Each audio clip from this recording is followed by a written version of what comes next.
Hey folks, this is ioEther and we're back with some more World of Tanks. As you can see, this is Merker in his T110E4, and this is the Tier 10 American tank, turreted tank destroyer, sorry. This thing should be able to note that, it can only turn turret 180 degrees, so if somebody gets behind him, he's just dead. It's a Tier 10 game on Sacred Valley, and we have quite a few Tier 9 8/8s in this, so it should be a fairly decent game. We're gonna swap into his perspective, and as we get going, we're also gonna say, as always, if you want to support the channel, one of the best ways you can do so is by pulling more people in. The bigger the channel grows, the more variety of gameplays we get to see, and the more time I really get to spend on this thing, which is what I want to do a lot of. Also, if you have any funny moments, or like one-shot kills, or physics bugs where you've like fallen and rolled or something like that, then please, unfortunately I'm missing that KV4. Please send those in. You don't need, if it's not for like an actual gameplay, you don't want me to record it for a gameplay. It's, a bug or a roll or a one shot or something like that. Give me an idea as to where I'm looking in the video for it, what I'm looking for, and send me that. I love those. I want to start putting out more of my That Just Happened videos, but I need more material for it. There we go, finally punching around into the T10. I think we actually missed his track where Merker was aiming and punched it right. Yeah, there we go. Big honking hole through the front of his angled armor, and because he'd angled it, angled armor, it actually just flattened it out. Okay, take a nice shot at the KV4 and just, well, murdering the poor guy. He thought he he had our T-54E1 dead to rights, and then he just vanished.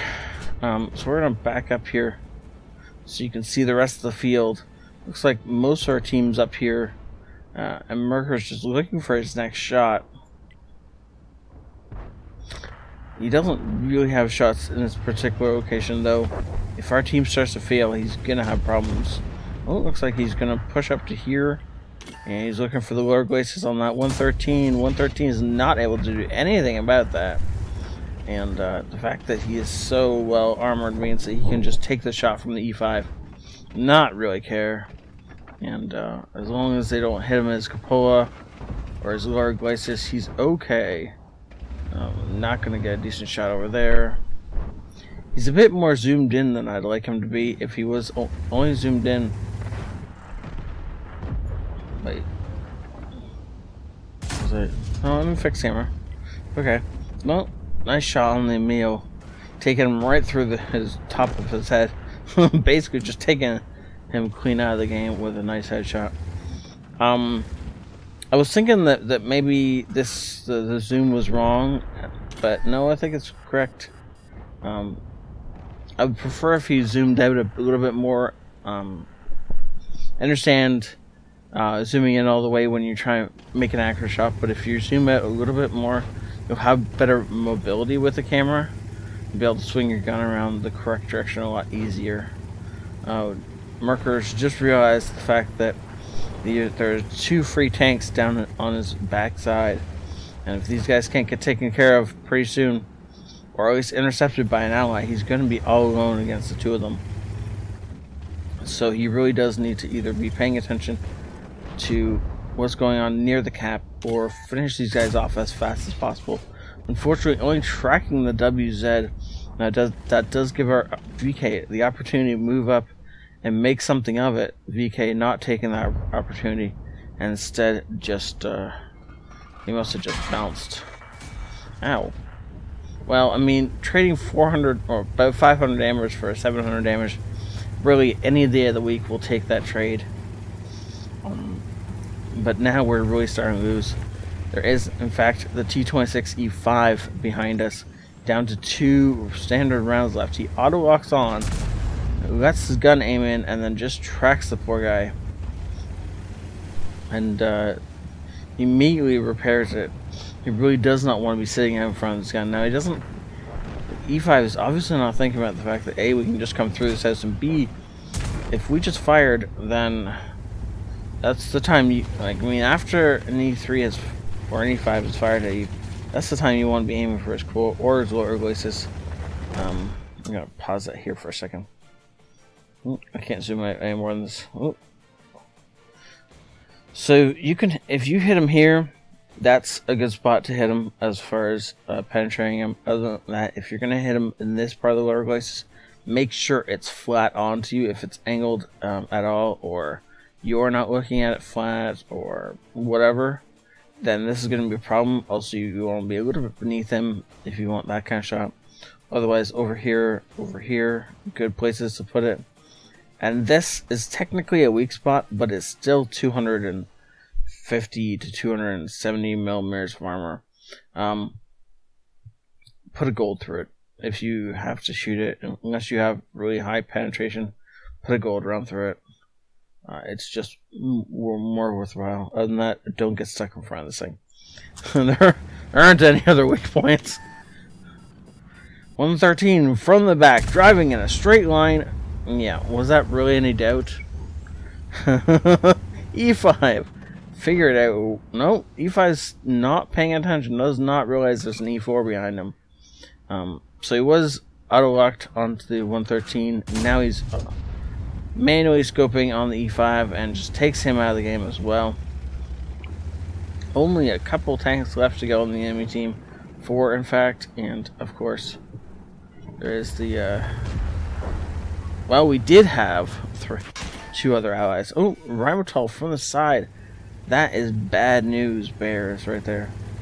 This thing can definitely take us out if it's careful and if we're not. So Merker is coming slowly down. He's angling his turret, and he fires some gold right through it, and he's just going to grind it down till it dies. Good job. Now we're out of AP rounds. We have to be firing the gold right now. There is no other choice. It's a 3 versus 2 in our VK. While still being alive, hasn't done a whole lot. He doesn't have any kills. I don't know how much damage he's done. But I don't think he was in the thick of the fighting. I think that's why he's still alive, is that he wasn't in the thick of the fighting. So now, you see Merker taking this position. The reason why he's taking this position is so he cannot be flanked easily. His turret can spin the entire 180 degrees. Ooh, round that it takes to get from here to here. And so there's no way that somebody shows up over this mountain. It's just obviously not possible.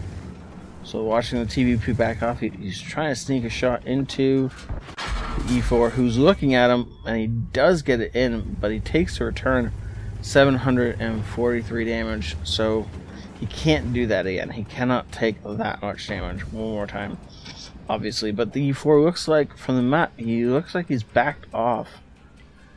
However, the VK is going up into a death trap. So I'm going to pause it right here for a second. I don't know why the VK is advancing up here.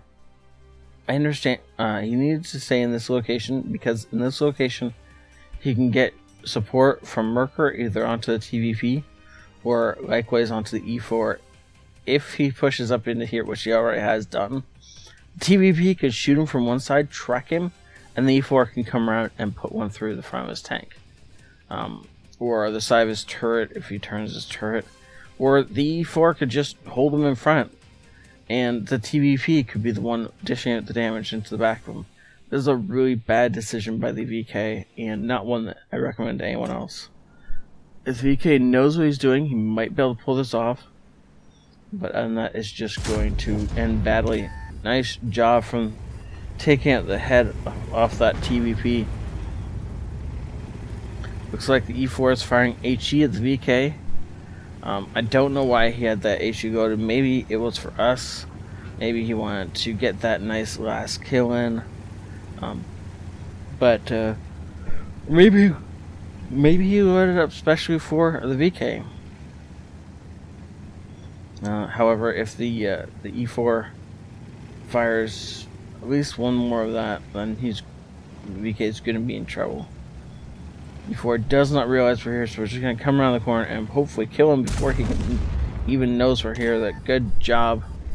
Oh, sad days of sad days. We got lit. What will we ever do about it? Yeah, we're just gonna walk it off and go cap. Now, stop for a think. Think about how many shots he has fired this game already. This tank is not the beastie. Oh, sorry. Recording early in the morning. This tank is no longer the beast it used to be, but hey, look, extra ventilation. Good word. That shot must have been the E4, and it must have. If it wasn't gold, it got lucky. It's gotta be over 300 millimeters. Right there. 295, 375. He should be able to go through anything in this game, and through the STRV about 3 or 4 times. STRV is AFK. Okay, well, reload some HE after this and put another one through his side. Aims all the way in, making sure his shell hits and does damage. And look at that, he's up over 7,000 damage. Looks like the VK though is probably going to end up with this kill, sadly. We don't get 9 kills. Sigh. Mastery badge, Ace Tanker, Bruiser, Demolition Expert, Duelist, and the Fire for Effect. He also manages to snag a Radley Walters and a High Caliber, and whatever this Top Gun thing is. Yeah, sure, okay. Nobody cares at that point in time. Everything that he shot at, he killed, like, with the exception of the 111 and, well, these two, I guess, sorry. I forgot about the T10. There's only a couple of targets he actually put 2 shells into. That 113, wait, oh yeah, the 113, and of course, then the 113 was running away and not paying attention and got shot in the butt. And that's just how that works. Twice as much damage as anyone else on the team. This was a great game. Thank you so much, Marco, for staying in. Thank you all for watching, and thank you for hitting the like button, and of course, thank you for pulling your friends in and helping the channel grow. I will see you all next time. This ioEther out.